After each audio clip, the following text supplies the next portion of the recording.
మాతాకి అందరికీ స్వాతంత్ర దినోత్సవ శుభాకాంక్షలు. ఈరోజు దేశమంతా ఒక పండుగ.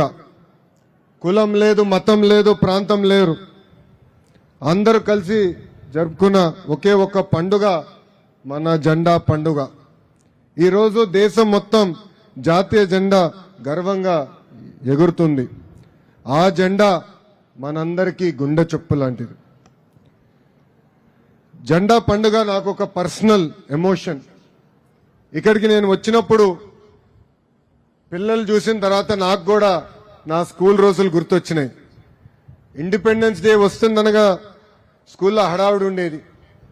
మేమందరం మిత్రులు కలిసి మా క్లాస్ రూమ్ని, స్కూల్ని బాగా అలంకరణ చేసేవాళ్ళం. స్కూల్లో పెట్టే కాంపిటీషన్ కోసం స్వాతంత్ర సమరయోధుల చరిత్రను ఏకంగా చదువుకుని ఆ కాంపిటీషన్లో కూడా మేమందరం పాల్గొనే వాళ్ళం. ఫైనల్గా ఎవరైనా గెస్ట్ వచ్చి మన జాతీయ జెండా ఎగిరేసినప్పుడు మా అందరికీ గూస్ బంప్స్ వచ్చేది. జనగణ మనకు ఒక మాటలో చెప్పాలంటే జాతీయ జెండా ఎగురటం చూసినప్పుడు చాలా గర్వంగా ఉంటుంది. ఆ మూమెంట్ ఈరోజు మళ్ళీ నాకు గుర్తొచ్చింది. మన గౌరవ ప్రధాని నరేంద్ర మోడీ గారు ప్రతి ఇంటిపై జాతీయ జెండా ఎగిరేయాలని పిలిపించారు. ప్రతి ఇంటిపైనే కాదు, ఈరోజు ప్రతి భారతీయుడి గుండెల్లో జాతీయ జెండా ఎగురుతుంది. ఎంతో మంది వీరుల ప్రాణ త్యాగం మన స్వాతంత్రం. చేతిలో ఆయుధం లేకపోయినా అహింస మార్గంగా ఎంచుకుని స్వాతంత్రం సాధించింది మహాత్మా గాంధీ గారు. కత్తిబట్టి స్వాతంత్రం కోసం పోరాడిన వీర మహిళ రాణి ఝాన్సీ లక్ష్మీబాయి గారు. నాకు రక్తం ఇవ్వండి, మీకు స్వాతంత్రం ఇస్తానంటూ యువత దేశం కోసం పోరాడ చేసింది నేతాజీ సుభాష్ చంద్రబోస్ గారు. కోట్లాది మంది పోరాటం మన స్వేచ్ఛ, లక్షలాది మంది త్యాగం మన స్వాతంత్రం. ఎన్టీఆర్ జిల్లా స్వాతంత్రం వేడుకల్లో పాల్గొంటాం నా అదృష్టం. ఉమ్మడి కృష్ణా జిల్లాకి చెందిన పింగళి వెంకయ్య గారు రూపొందించిన జాతీయ జెండాను ఈరోజు ఎగిరేయటం నాకు ప్రజలిచ్చిన వరంగా భావిస్తున్నా. బ్రిటిష్ వాళ్ళు తుపాకీకి ఎదురుగా నిలబడి ధైర్యం పేరు టంగుటూరి ప్రకాశం పంతులు గారు. రంప రెబెలియన్ పేరుతో బ్రిటిష్ వాళ్లకు నిద్ర లేకుండా చేసింది మన వీరుడు అల్లూరి సీతారామరాజు గారు. ఆగస్టు 15 కేవలం ఒక తేదీ కాదు, మన చరిత్రను గుర్తు చేసే రోజు, మన భవిష్యత్తును నిర్మించే రోజు. 3 రంగుల జెండా మన ఆత్మ గౌరవం. బెజవాడ కనక దుర్గమ్మ ఆశీస్సులు మనకెప్పుడు ఉంటాయి. అదే మనందరికీ కొండంట బలం. ఈ జిల్లాకి ప్రకృతి ఇచ్చిన గొప్ప వరం మన కృష్ణమ్మ. మన సాగు తాగునీటి వరం ప్రకాశం బ్యారేజ్. మన బెజవాడ విద్య కళలకు నిజమైన రాజధాని. కొండపల్లి బొమ్మలు మనందరి కళ. గడిచిన 2 ఏళ్లు నేను గుంటూరు జిల్లాలో జరిగిన కార్యక్రమాల్లో పాల్గొనడం జరిగింది. కానీ ఈ సంవత్సరం మీ అందరి అన్నగారు, నా ఒక్కరికే తాతగారు, విశ్వవిఖ్యాత నట సార్వభౌమ స్వర్గసీయ నందమూరి తారక రామారావు గారు నడియాడిన జిల్లా వేడుకల్లో పాల్గొంటాం నాకు ప్రజలిచ్చిన గొప్ప వరం. నేను విద్యాశాఖ మంత్రిని అయినప్పుడు నేను ప్రజలందరికీ ఒకే హామీ ఇచ్చా. ప్రభుత్వ పాఠశాలలకు పూర్వ వైభవం తీసుకొస్తానని ఆనాడు చెప్తాం జరిగింది. 2 ఏళ్లు డిపార్ట్మెంట్లో ఉన్న వారందరూ అహర్నిశలు కష్టపడ్డారు. ఇప్పుడు నేను గర్వంగా చెప్తున్నా, భారతదేశ చరిత్రలో ఎప్పుడు జరిగిన విధంగా ప్రైవేట్ పాఠశాలల నుంచి సుమారుగా 1,10,000 మంది విద్యార్థులు ఈరోజు ప్రభుత్వ పాఠశాలలో చేరటం జరిగింది. కరికులం మార్చాం. డాక్టర్ సర్వేపల్లి రాధాకృష్ణ గారి పేరుతో స్టూడెంట్ కిట్ ఇస్తున్నాం. డొక్క సీతమ్మ గారి పేరుతో మధ్యాహ్నం భోజనం అందిస్తున్నాం. స్కూల్స్ ని ఏకంగా పాలిటిక్స్ కి దూరంగా పెడతాం కూడా జరిగింది. టెక్స్ట్ బుక్స్ దగ్గర నుంచి స్కూల్స్ వరకు ఎక్కడ ముఖ్యమంత్రి గారి ఫోటో లేదు, కనీసం నా ఫోటో కూడా లేదు.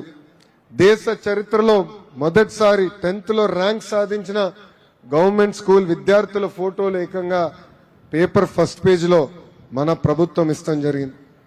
చాగంటి కోటేశ్వర గారిని అడ్వైజర్గా నియమించి విలువల పైన ప్రత్యేకంగా పుస్తకాలు రూపొందించి పిల్లలకి నేర్పిస్తాం జరిగింది. మహిళలను గౌరవిస్తాం నేర్పిస్తున్నాం.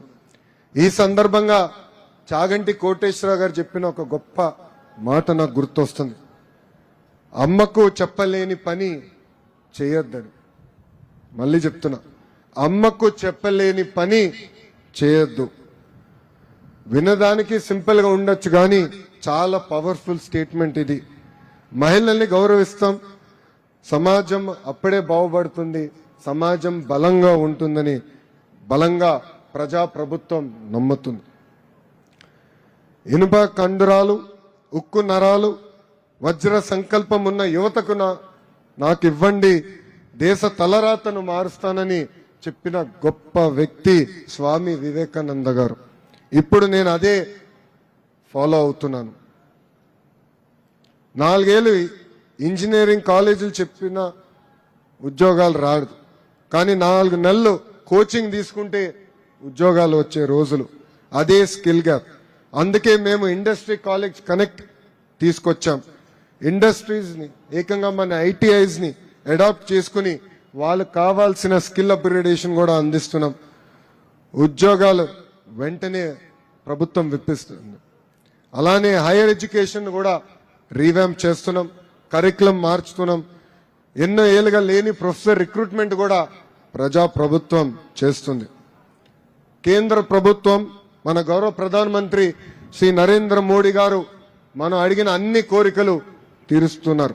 అమరావతికి చట్టబద్ధత కావాలని మనం అడిగిన వెంటనే ఏకంగా అమరావతికి శాశ్వత రాజధానిగా చట్టం చేస్తాం జరిగింది.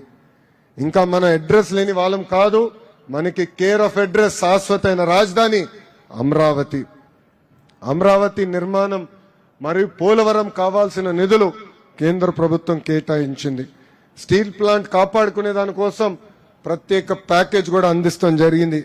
విశాఖలో ఏకంగా రైల్వే జోన్ కూడా మనం ఏర్పాటు చేసుకున్నాం. స్వాతంత్ర దినోత్సవం రోజు మన రాష్ట్ర చరిత్ర గురించి కూడా ఒక్కసారి మనందరం గుర్తు చేసుకోవాలి. 1953 వరకు మనందరం మెడ్రాస్ ప్రెసిడెన్సీలో ఉండేవాళ్ళం.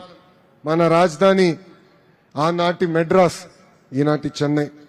పొట్టి శ్రీరాములు గారి 58 రోజుల ఆమరణ దీక్ష చేసి ప్రాణ త్యాగం వల్ల 1 అక్టోబర్ 1953లో ఆంధ్ర రాష్ట్రం ఏర్పడి కర్నూలు రాజధానిగా మనందరం మన ప్రయాణం ప్రారంభించుకున్నాం. 1 నవంబర్ 1956లో ఆంధ్రప్రదేశ్ ఏర్పడి అప్పుడు మన రాజధాని హైదరాబాద్ గా ఎంచుకుంటాం జరిగింది. 58 సంవత్సరాలు అందరం కలిసిగట్టుగా కష్టపడి చెమటోర్చి హైదరాబాద్ ని అభివృద్ధి చేస్తే 2014లో అశాస్త్రీయంగా రాష్ట్ర విభజన చేసి కట్టుబట్టలతో మెడబట్టి మన బయటికి గెంటేస్తాం జరిగింది. రాజధాని ఎక్కడుందో చెప్పలేదు, కనీసం ముఖ్యమంత్రి గారు ఎక్కడ కూర్చోవాలో కూడా తెలియని పరిస్థితిలో మనం మన ప్రయాణం ప్రారంభించాం. 2014 నుంచి 19 వరకు అనేక అభివృద్ధి సంక్షేమ కార్యక్రమాలు ప్రజా ప్రభుత్వం చేసింది. 0 నుంచి మన ప్రయాణం మనం మొదలు పెట్టుకున్నాం. ఆ రోజు మనకు నిలబడిన ఒకే ఒక్క ధైర్యం మన గౌరవ ముఖ్యమంత్రి శ్రీ నారా చంద్రబాబు నాయుడు గారు. ఉమ్మడి రాష్ట్రాన్ని, హైదరాబాద్ ని ప్రపంచంలో పట్టణంలో పెట్టిన చరిత్ర మన గౌరవ ముఖ్యమంత్రి శ్రీ నారా చంద్రబాబు నాయుడు గారిది. 2014 నుంచి 19 వరకు ఒక పక్కన సంక్షేమం, ఇంకో పక్కన అభివృద్ధి చేసుకుంటూ వెళ్ళాం. Kia, hero Motors, Apollo tyres లాంటి అనేక పరిశ్రమలు ఆంధ్ర రాష్ట్రానికి ఆ రోజు తీసుకొచ్చాం. కానీ 2019 నుంచి 24 వరకు ఏం జరిగిందో ప్రజలందరూ చూశారు. 2024లో ప్రజలు ప్రజా ప్రభుత్వాన్ని ఆశీర్వదించారు, దీవించారు. అప్పటి నుంచి మన గౌరవ ముఖ్యమంత్రి చంద్రబాబు నాయుడు గారు రాష్ట్రం కోసం అహర్నిశలు కష్టపడుతున్నారు. ఆయన వయసు 76 సంవత్సరాలైనా ఆయనలో 25 సంవత్సరాలు కుర్రోళ్ళు ఉన్నారు, 1 సంవత్సరం బాబు కూడా ఉన్నారు. అది ఆయన స్పీడ్. ఆయన స్పీడ్ ఈ రోజు కూడా క్యాబినెట్లున్న మాలాంటి యువకులం అందుకోలేకపోతున్నాం. ఆయన నిరంతరం రాష్ట్రం కోసం కష్టపడాలి, ప్రజలకు ఉద్యోగాలు కల్పించాలి, అన్ని రంగాల్లో ఆంధ్ర రాష్ట్రం నంబర్ 1 చేయాలని లక్ష్యంతో ఆయన పనిచేస్తాం జరుగుతుంది.